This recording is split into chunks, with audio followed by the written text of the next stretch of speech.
Hello again, everyone. Thanks very much for joining us. Gwen Ifill is a preacher's kid who went astray. The Baltimore Sun, the Washington Post, the New York Times, NBC News, and PBS Washington Week in Reviews moderator Gwen Ifill. Thanks very much for joining us. It's good to see you again, Steve. And the author of The Breakthrough, Politics and Race in the Age of Obama, newly published. Congratulations. Thank you. Thank you very much. A studious work, a lot of work, over a long period of time. A lot of work. But it was something that it turns out I didn't even realize I had been writing about my entire career. I had always thought I was writing about politics, but when I looked back over it, I realized I'd also been writing about this collision between race and politics and how gradually it led to, and even preceded somewhat, the election of Barack Obama. So when I started to write the book, I realized I knew a lot more and had seen a lot more than I had even thought about. Well, let's try this from the book. There is every evidence that Barack Obama has not transcended race. But this election has provided new proof that he has redefined what racial politics is. How? Well, and what is it? Well, transcendence is a hard thing. I don't think that, especially when it comes to race, we're at this point in our country where we can say, okay, race doesn't matter anymore and nobody notices or sees it, obviously. And President Obama says as much. He doesn't believe in that. But what he did was he became a major African-American candidate without making his African-Americanness central to his argument. In fact, if anything, he played down the notion of his blackness. He talked about it in his book. He talked about his racial identity and how he came to it. But when it came to running for president and doing what it took to win white votes, black votes, Asian votes, Latino votes, and everything in between, he went out of his way to not mention race at all, if he could help it. Well, I noticed during the campaign, and you make mention of it in the book, that he very rarely, with a couple of very notable exceptions, yeah, he didn't bring it up. But you note he left it to surrogates to handle race matters, and I thought that was pretty shrewd at the time. He did, except every once in a while, something like Jeremiah Wright would pop out, and it would force him into a corner. When he gave his one big race speech during the campaign, it was only because he was cornered on the issue. If he had had a choice, he would have never talked about race in that way as its own issue. He would have liked to weave it into other issues, but he didn't want to talk about it by itself because he thought, and his advisors thought, that it was too polarizing an issue. To the dismay and the angst, even the anger of some other black politicians, black leaders in America. Well, angst is a really good word, and that continues today. People who, they don't necessarily question his allegiance to the cause, but they question that he doesn't make it primary. They want to hear him give a speech, and this was true throughout the campaign, and it's still true. They want to hear him give a speech in which he talks about black issues.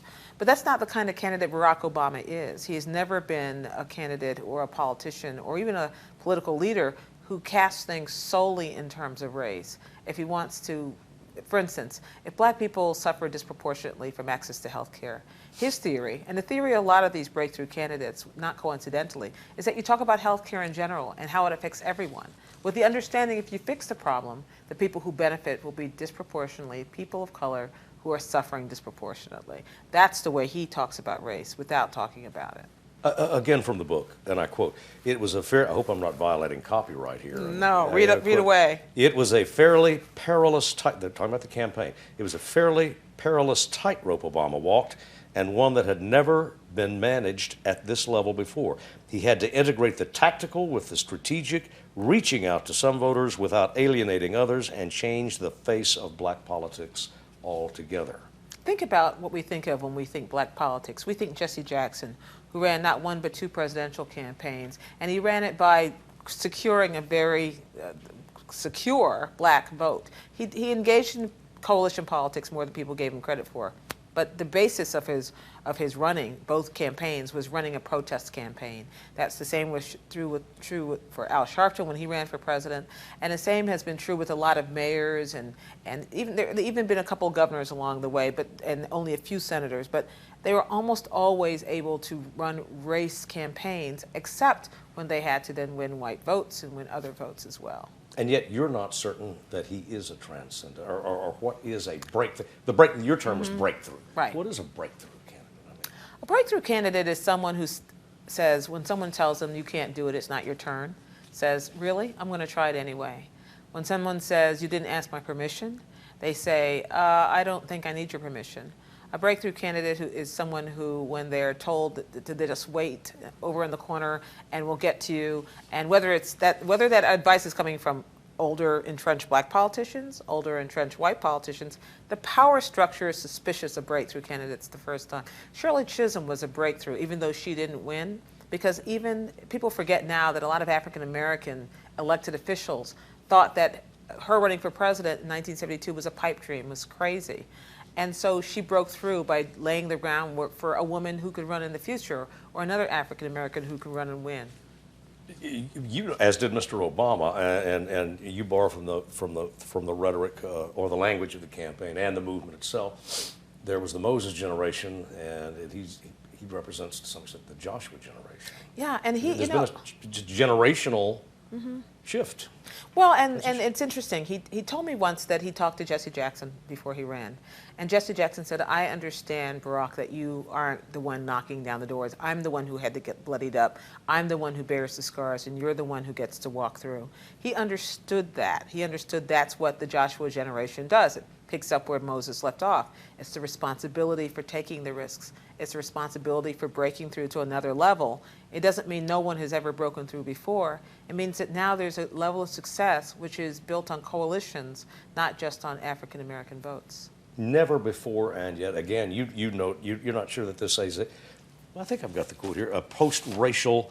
I do not believe this to be a post-racial moment. I'm still not even entirely sure what the term means. Well, I find that a lot of people who want this to be a post-racial moment are people who want us to stop thinking about race at all.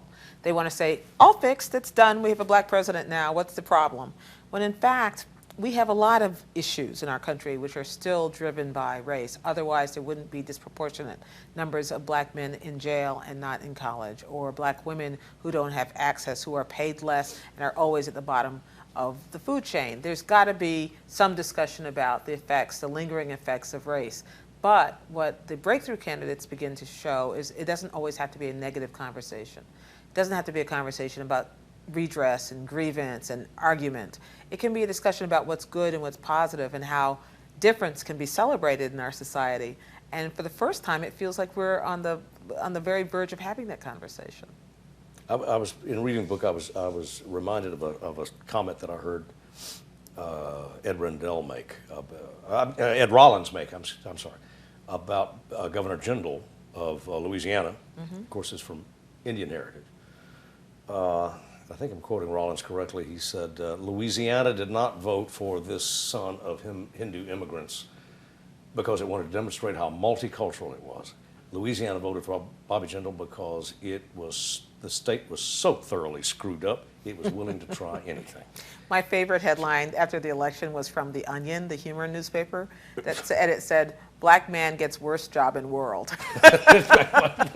It was like, finally, when things are just that bad, we can give the job to the people of color. Yeah, well, I mean, they probably would have said that about a white guy, yeah. too. I mean, anyway, but you know, sometimes the amusement, often to the fury of African Americans. We white guys and women in the press often have been accused, probably fairly, of selecting a black leader. So and so speaks for black America.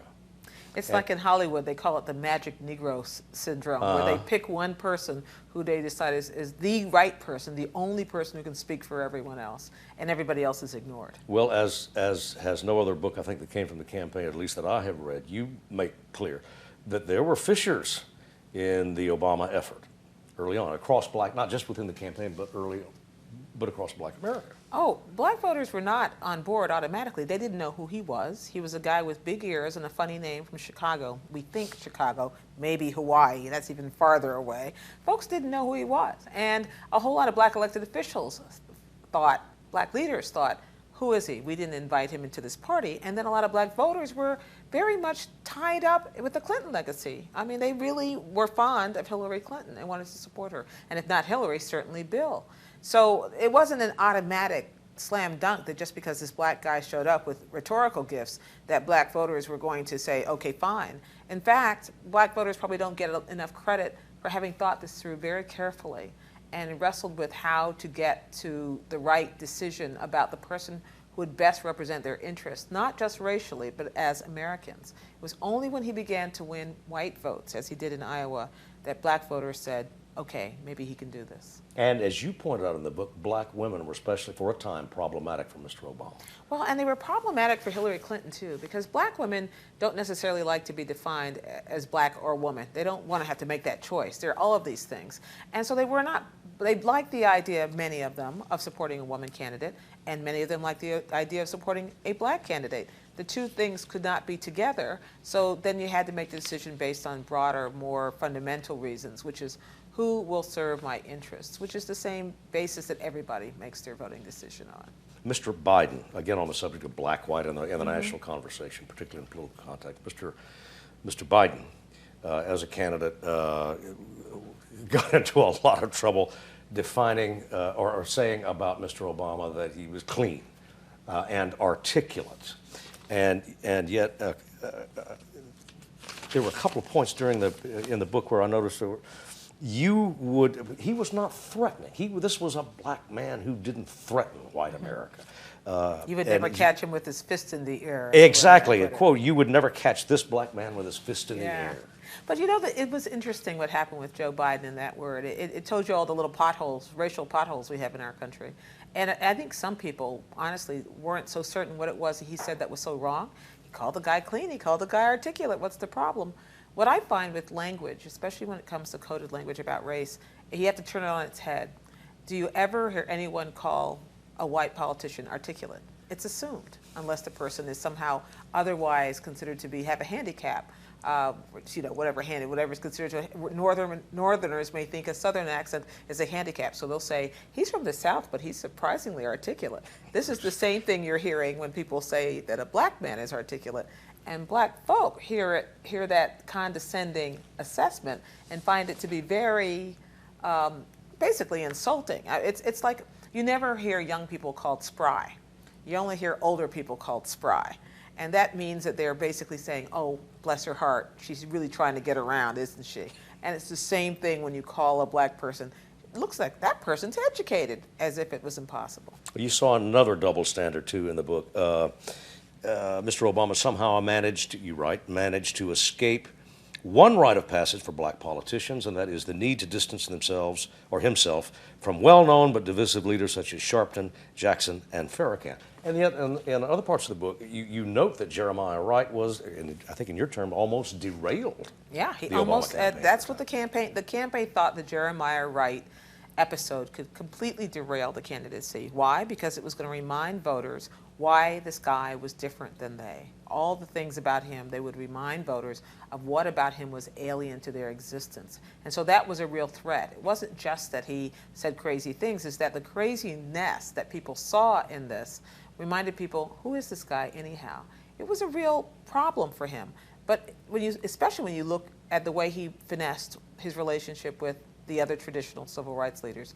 Jesse Jackson Sr. endorsed Barack Obama, even though periodically throughout the campaign he would say things which were critical.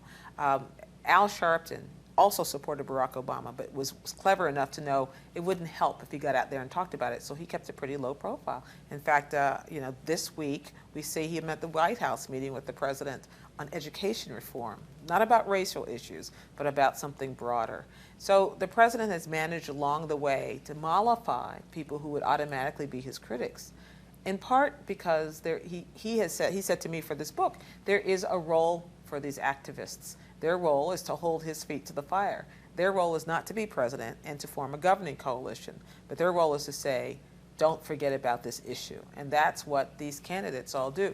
Even Louis Farrakhan, who you would expect to stir up the pot when people try to drag him into the middle of the debate and ask Barack Obama a question about whether he would deny, reject, renounce, whatever the term was, Louis Farrakhan. Farrakhan stayed out of it. He cooled his jets because he knew that if he spoke up and defended Barack Obama in any way, that was going to hurt his candidacy. It was a kind of maturity on the part of these elected officials to know that they standing in front of a microphone and saying he's a great guy was only going to hurt him. And was called on by Senator Clinton, kind of more or less engineer with the assistance of one or two reporters. Well, what do you think about Louis Farrakhan? I mean, what about you repudiate him or you deny him or whatever? Well, he said, sure, if you want me to, I will. But what difference did it make? Who is Louis Farrakhan a leader of? Is he trying to be president of the United States? Is there any reason why you would ask him? No one ever asked John Edwards to repudiate Jesse Helms. They were both from North Carolina. Why would only that question be held to Obama? So I think what we discovered in the way that people voted was we are not driven by association politics in the same way that we may have once been, not when there's so much at stake. But in fact, or was not, for example, you cite Senator McCain as an example, I think, in that context. But was he not, after labeling some of the evangelical leaders agents of intolerance, I think, Right. in the 2000 campaign, in 08, he goes to Bob Jones University. He I don't know, pals around, but you know, there's the Reverend Robertson and Mr. Falwell, and there's an obvious attempt to make peace. And Senator McCain, I was fairly excoriated. I mean, for doing He that. was for a while. I mean, but then it became fairly clear that what Senator McCain was trying to do in his way was what Barack Obama was trying to do with the left in his way, which is take them out of the argument, take them out of the discussion. And he was trying to mollify them so that they would not be a problem for him. In fact, they were much less easily mollified on the right than the left was in the end. Yeah, it didn't work too well. You also noted about, and back to the matter of Mr. Obama being the, quoting Mr. Biden, clean, articulate. Yeah. But you had a couple of other asides too. For example, among the white leadership confronted by Mr. Obama, they were willing to embrace a black man who did not make them feel guilty about race. And in another part, to white people who considered themselves forward-thinking, he, Mr. Obama, was a black man, but not too black. You know, I hear that over and over from all of the breakthrough candidates I talked to. I talked to Kendrick Meek, who's a congressman from Florida, and he told me that, you know, here he is in Congress, and he's, you know, rising young leader, and they tell him that, you know, he gets along fine. Some of his best friends are white, as they say. But the minute he walks out that door, he knows if he hails a cab on Pennsylvania Avenue, it may not stop for him. So he's very clear and aware of what his issues are and how he's perceived. But he also isn't bound by it. And that's kind of the key for all of these candidates, which is how do you recognize race, acknowledge it, and represent, and then not be completely defined by it. I don't think anybody wants to be defined solely by race anymore. Yeah, you are. We met. I mean, you came here the first time, I think, 1992. You're now in a library that is named for the president whose campaign you covered in 1992. Yeah. And you've written a book about the man and the forces who helped that man defeat the wife of the man for whom this library. Small world, isn't it? Have you come full circle or a modified limited circle? Modified limited circle. I like to think there's still other places to go, even though I have to say it is a remarkable thing to see the other side of a story. When you're covering it as a daily reporter, you're just worried about the little bitty pieces. Writing about it for a book allows you to step back. I was glad to have this frame to look at this last campaign through. It allows you to step back and look at the impact of it, just like coming to this library and seeing the impact of what I covered with my nose pressed to the glass was the same way. It's fascinating, and it's the way democracy works in our society, too. Then the 08 campaign kind of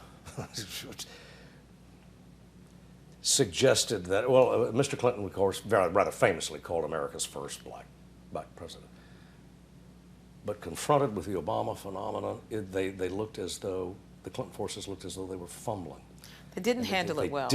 In the final analysis, they were just outmaneuvered. They didn't handle it well on lots of levels, and most of them, and the most damaging of them, just purely political. There were the racial allusions and him comparing him to Bill Clinton comparing Barack Obama to Jesse Jackson when he was campaigning in South Carolina, or saying that his position in Iraq was a fairy tale, which people took to mean took that as his entire campaign was a fairy tale. And Bill Clinton got very, very unhappy about that analysis. He thought he was getting a raw deal. He also was unhappy to see a lot of his most loyal black supporters basically say, you know what, like John Lewis in Georgia, say, listen, I don't want to be on the wrong side of history, buddy. I love you, but I got to go with the other guy. Mm-hmm. And that was the racial side of it. But in a broader sense, I think that Hillary's campaign people would tell you now they just didn't see this coming. They didn't. They were stuck in an old way of raising money, of spending money, of getting establishment support, and they didn't see that the model which the Obama campaign had invented, which was reaching different people, raising money differently, speaking differently, appealing differently. They didn't see that it was the new way, and they were still stuck in the old way. Yeah. Well, about those ways, you write that the Obama campaign, the themes and the layers of the campaign, the layers of meaning that run through black politics, and it's not just the Obama campaign, the themes of meaning, layers of meaning that run through black politics, ambition, aspiration, fear, folly, all were on display. Oh, yeah. In the Obama campaign. You seem to be saying that black politics are as screwed up as white politics. I think all politics is a little screwed up, but I think that when you add a layer of racial trauma, the trauma we have in our country, and the way we sort our way through it, and the sense of inequity, which still persists, that it's always going to be a complicated tug of war. How do you get to the next stage? Who gets to occupy the next stage? Who gets access to the microphone? And that's more fraught when race is involved. So, in effect, we still don't have, despite the aspirations of so many people, we still don't have one politics. In the final analysis, we still have black politics, we still have white politics. No, I think we still Maybe, have, I think we now have coalition politics. I think what the Obama campaign and all of these breakthrough campaigns are benefiting from is the idea that we're not voting entirely based on race anymore, that Barack Obama got more of the white vote in 2008 than John Kerry did 4 years before. How do you explain that if people are only voting for white politics or black politics? I think many people who voted for Barack Obama, who I've talked to, including Republicans who didn't support Barack Obama but are rooting for him to succeed, they're embracing the notion and patting themselves on the back with the notion that we have not transcended race, but we've moved to a different spot when it comes to using race only as a negative to define our lives. And that's why I think that we're in a better place now than we were, and it's a place that we were supposed to be. That's why lunch counters got sat in on, and pickets happened, and marches happened, so that we could get to this point where we could acknowledge that race is a factor, but it is not the only factor. Yeah, well, and we've spent almost all our half hour talking about the Obama campaign in particular, but the book is about much more than that. Oh, yeah. It's about the rise of a new generation, of the Joshua generation, actually. Yeah. Many of whom preceded Barack Obama into elective office. Yeah, yeah. What's that generation going to do with it now? Well, it's interesting because we're sitting in at the library, and there's a public service school, and I find that young people on college campuses want to embrace this notion of public service. For years, however, they didn't embrace the notion of politics. They thought politics was corrupt and off the point. Now you can see younger people embracing both notions, and I think that's true for rising breakthrough black politicians as it is for politicians of any race. There's a different approach now to what politics can achieve and how it can be accomplished, and it's most striking in the African American community because we've only so recently come to access to that kind of power. But it's there, and as I think you quoted Mr. Brooke in the book, I detected some frustration in Senator Brooks' voice when he told you in an interview, I think in an interview, look, you can't win unless you run. You have to get into the arena. Absolutely. But that's always been true. That is nothing that's new or different. The fact is, the only difference is... The realization of that. Yeah. Gwen, is that kind the of... difference is you can get into the arena now. Yeah. A lot of people sat around and they were too disgusted to get into the arena, or they didn't have the courage to get into the arena.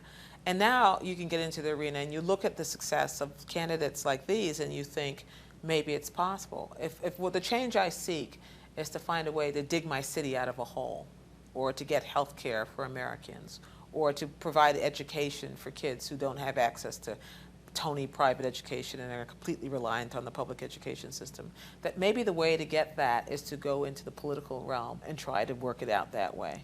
That's what's different, I think, is that a lot of these people who took a lot of their skills and use them in different ways, whether it's being lawyers or public service attorneys or nonprofit leaders, and now funneling it back into politics. Yeah. Aside from that we may no longer, or that we don't any longer consider race the paramount factor in politics. He shattered that ceiling. Mr. Obama shattered that ceiling. Is there another lesson in the book or in your research that you came away from? I think one of the other lessons is that you cannot let people tell you no. I'm speaking at some college commencements this year, and it's the one theme that I'm carrying with me from school to school, which is, it seems to me that we, women are especially victims of this. People say, oh, it's not your turn. You say, oh, okay, I'll just go in the corner and sit. People aren't doing that anymore. In order for any one of these candidates, and I'm talking not just the 4 major ones, but the mayors I talked to, and city council presidents, and an attorney general, and a U.S. attorney, all these people I talked to, they were told no. They were told it's not your turn. And that if you're going to break through, if you're really going to have the courage to do something or to accomplish what you think you want, you have to be prepared to have someone tell you no and then to ignore them. The Breakthrough: Politics and Race in the Age of Obama. Gwen Ifill, thanks very much for your time. Welcome back to Arkansas. Thank you, Steve. Good to be here. See you next time.